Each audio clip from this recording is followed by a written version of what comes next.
আসসালামু আলাইকুম everyone. I hope সকলে ভালো আছেন। আমি ধাপে, ধাপে ভিডিওগুলো তৈরি করছি। যেমন আমি এর আগের ভিডিওতে দিয়েছিলাম এসওপি এবং সিভি কিভাবে তৈরি করবেন। তার আগে বলেছিলাম কিভাবে আপনি ব্যাংক ডকুমেন্ট রেডি করবেন, ব্যাংক থেকে লোন নিতে পারেন এবং এপিঠ-ওপিঠ কিভাবে করবেন এবং যত প্রকার প্রয়োজনীয় তথ্য আপনার জানার দরকার বা ইনফরমেশন জানার দরকার আই হোপ আমার ফেসবুক পেজে কিংবা ইউটিউব চ্যানেলে আমি সাজেস্ট করি ইউটিউব চ্যানেলটা আপনি সাবস্ক্রাইব করে রাখুন। সেখানে প্রত্যেকটা ডকুমেন্টসের প্রত্যেকটা আ ইনফরমেশন আপনার বিস্তারিতভাবে আমি আলোচনা করার চেষ্টা করেছি। তা ওখানে প্লে লিস্টে প্রত্যেকটা ডকুমেন্টস কিভাবে রেডি করবেন বিস্তারিত দেয়া আছে। আপনি আমার ইউটিউব চ্যানেলে গেলেই আপনি বিস্তারিত বুঝতে পারবেন আসলেই ভিডিওগুলো কতটা জরুরি আপনার জন্য, যারা আপনারা বিদেশে উচ্চশিক্ষার জন্য আসতে চাচ্ছেন। ওকে, I'm sorry I just say something in the beginning. I thought it's important for you. ওকে। তো আজকে যেটা নিয়ে আমি কথা বলব সেটা হচ্ছে আপনার প্যারেন্টাল সার্টিফিকেট। ওকে? মানে আপনার ফ্যামিলি সার্টিফিকেট আমরা যেটা বলি। তা বিদেশে উচ্চশিক্ষার্থীদের জন্য আপনার আ সেটা হোক এম্বাসি, সেটা হোক ভিসা ইমিগ্রেশন অথবা আপনার ইউনিভার্সিটি অ্যাপ্লিকেশন থেকে শুরু করে সমস্ত ক্ষেত্রেই কিন্তু বা সকল জায়গায় কিন্তু আপনার প্যারেন্টাল সার্টিফিকেট বা ফ্যামিলি সার্টিফিকেটটা প্রয়োজন হয়। তো এটা আপনি কোথা থেকে নিবেন বা কিভাবে নিবেন? অনলাইনে নিবেন না অফলাইনে নিবেন? এখন ২ টা উপায়ে আপনার প্যারেন্টাল সার্টিফিকেট বা ফ্যামিলি সার্টিফিকেট নেয়া যায়। সেটা হচ্ছে অনলাইন নিতে পারেন বা অফলাইন নিতে পারেন। বাট আমি যেটা সাজেস্ট করি, কাইন্ডলি ভিডিওটা পুরোটা দেখবেন, then it will be helpful for you. This is not as usual information what you think watching from others video. This information is very helpful for you, I believe. তো আমি যেটা বলছিলাম parental certificate এটাও একটা গুরুত্বপূর্ণ বিষয়।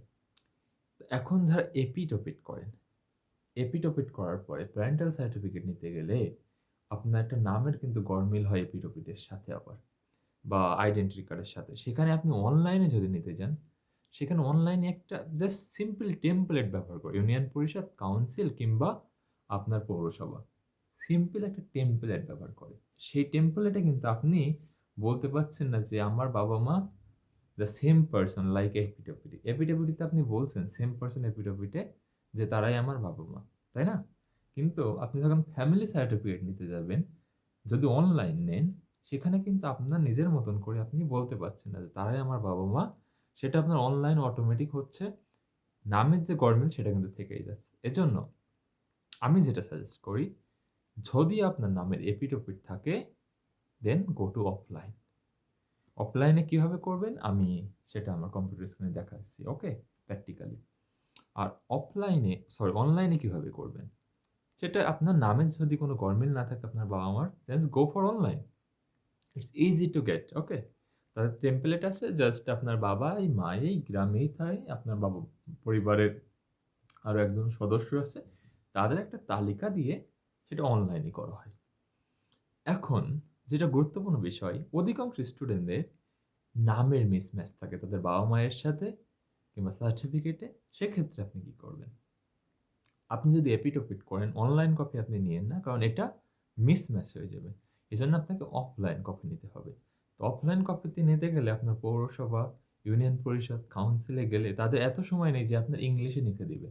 বা তারা এতটা বোঝেও না যারা কাজ করে সরকারি অফিসে যে আপনার ইংরেজিতে এপিঠ-ওপিঠ করা আছে, আপনার এই অনুসারে ফ্যামিলি সার্টিফিকেট দিতে হবে। তারা এতটা বুঝবেও না। এজন্য এটা আপনি কি করবেন? আপনি জাস্ট পিডিএফ ফাইলটা লিখে নিয়ে যাবেন বা এক্সেলে লিখে নিয়ে যাবেন বা ফোনে লিখে নিয়ে যাবেন। আমি এটা দেখাচ্ছি আমার কম্পিউটারে কিভাবে আপনি লিখে নিয়ে যাবেন। এই লিখাটা আপনি ওদেরকে দিবেন। ওদের যে প্যাড আছে, অনলাইন বা অফলাইন প্যাড আপনার প্রিন্ট করে দিবে। জাস্ট সিল সিগনেচার করে নিয়ে আসেন, ডান। ইটস ডান। তা চলুন আমি দেখাই আপনারা অফলাইন ফ্যামিলি সার্টিফিকেট কিভাবে নিবেন, কি লিখবেন। ওকে? চলুন শুরু করা যাক। আচ্ছা, আমি জাস্ট কম্পিউটার স্ক্রিনের সামনে ক্যামেরাটা রাখছি। আসলেই কম্পিউটার স্ক্রিন থেকে ওইভাবে ভিডিও করলে আবার এডিটিং একটা সময় সাপেক্ষ ব্যাপার। এজন্য আমি চাচ্ছি যে এইভাবে একটু দেখানোর। তো আমি আই হোপ আপনারা বুঝতে পারছেন। এটা হচ্ছে government of the People's Republic of Bangladesh. আমার ইউনিয়নের আমি যদিও এখানে প্রেজেন্ট পার্মানেন্ট একটু হাইড করেছি, বাট এখানে আমার ইউনিয়ন পরিষদের সমস্ত কিছু দেয়া আছে। ওকে? তো এখানে দেখেন government of the People's of Republic of Bangladesh. এটা হচ্ছে ইউনিয়ন পরিষদের প্যাড, আমার ইউনিয়ন, নট পৌরসভা। ওকে? সেখানে এটা তো সমস্ত আপনি যে ইউনিয়ন থেকে আসবেন বা পৌরসভা থেকে আসবেন এমনই একটা প্যাড থাকবে। ঠিক আছে? কালার।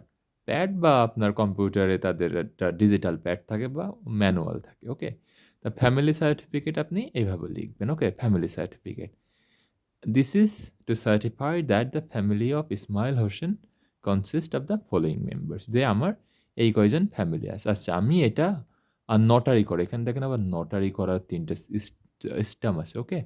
আমি এটা নটারি করা লাগছিল আমারে। তো আগে আপনি এটা লিখবেন দেন আপনি ইউনিয়ন পরিষদ থেকে এটা সত্যায়িত করবেন দেন নটারি করবেন। ওকে? তা আপনার আমি শুধু দেখাচ্ছি বেসিকটা আপনি কিভাবে লিখবেন। আপনার যদি নামের গরমিল থাকে বাবা-মায়ের সাথে। তা আমি সেলফ এই যে সেলফ, ফাদার, মাদার, আমার ব্রাদার আছে। ওকে? যে কজনই আছে আপনার ফ্যামিলিতে দেবেন তাদের প্রেজেন্ট অ্যাড্রেস। আমার ভাইয়া তিনি বাইরে থাকেন তার প্রেজেন্ট অ্যাড্রেস বাংলাদেশ না এখানে দেখতেই পারছেন এখানে অন্য একটা জায়গার নাম আমি এখানে দিয়েছি। অ্যাজ এ পার্মানেন্ট অ্যাড্রেস আমাদের ভিলেজের এরিয়া। এখন যেটা মেইন কথা সেটা হচ্ছে আমি বলছিলাম কিন্তু আপনার এপিঠ-ওপিঠ আছে, আপনার নামের গরমিল আছে, তাই না?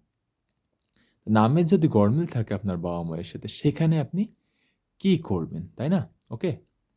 তা এটার জন্য আ সরি। এটার জন্য আপনাকে এই যে কিছু লাইন ২-৩ লাইন লিখতে হবে। এই যে লাস্টের এই ৩ লাইন। সরি লাস্টের এই ৩ লাইন। আমি আবার একটু মার্ক করি। লাস্টের এই ৩ লাইন আপনাকে লিখতে হবে। ওকে? দেখেন একটু বুঝতে পারছেন কি? এখানে দেখেন তারা ভেরিফাই করছে ইউনিয়ন থেকে। "They are Bangladeshi by birth and well known to me.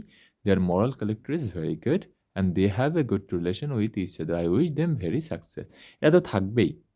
এটা জাস্ট আপনার থাকলো যদি আপনার নামের কোনো গরমিল না থাকে। এখন নামের যদি গরমিল থাকে এপিঠ-ওপিঠে আপনি যেটা দিয়েছেন সেটা যদি দিতে চান তাহলে এই যে আপনার এখানে যেটা আমি লিখেছি এটা আপনি লিখবেন। আমি আবার একটু এটা ড্র করে আপনাদের বোঝার সুবিধার্থে আমি একটু দেখাই।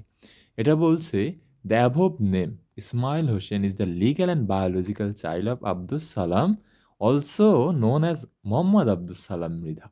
দেখেন, আমি কিন্তু নামের এপিঠ-ওপিঠ করছিলাম সেটাই ছিল আমার আব্বার নাম। আমার আইডিতে আব্দুস সালাম, বাট আমার বাবার আইডিতে মোহাম্মদ আব্দুস সালাম মৃধা। এটা একটু বুঝতে পারছেন যে সেম নাম এপিঠ-ওপিঠ করা কিন্তু। দেখেন অ্যান্ড হাওয়া বিবি অলসো নোন অ্যাজ মোসাম্মদ হাওয়া বিবি। দেখেন মোসাম্মদ কিন্তু আমার মায়ের নামের আগে বা আমার আইডি কার্ডে কোনো জায়গায় নেই এজন্য এটা লেখা আছে। As verified by their respective NID national identity cards and the official records of union Parishad Bangladesh. এটাই হচ্ছে ২ বা ৩ লাইনের জন্য আপনি অনেক ভোগান্তিতে পড়তে পারেন।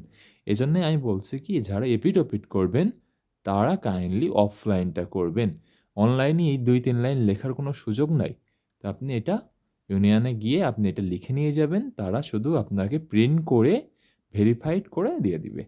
তো এটাই হচ্ছে ফ্যামিলি সার্টিফিকেট। এটা এরকমই দেখতে হয়। আপনার ফ্যামিলি সার্টিফিকেটে একটা সিল থাকবে, একটা ২ টা সিল থাকবে আর এখানে আপনার অ্যাডমিনিস্ট্রেটর থাকবে। এটা আমার হচ্ছে নটারি। এই যে এইটা, এখানে কালো এই যে এগুলো নটারি। তাই নটারি পাবলিক যশোর আপনি দেখতেই পাচ্ছেন।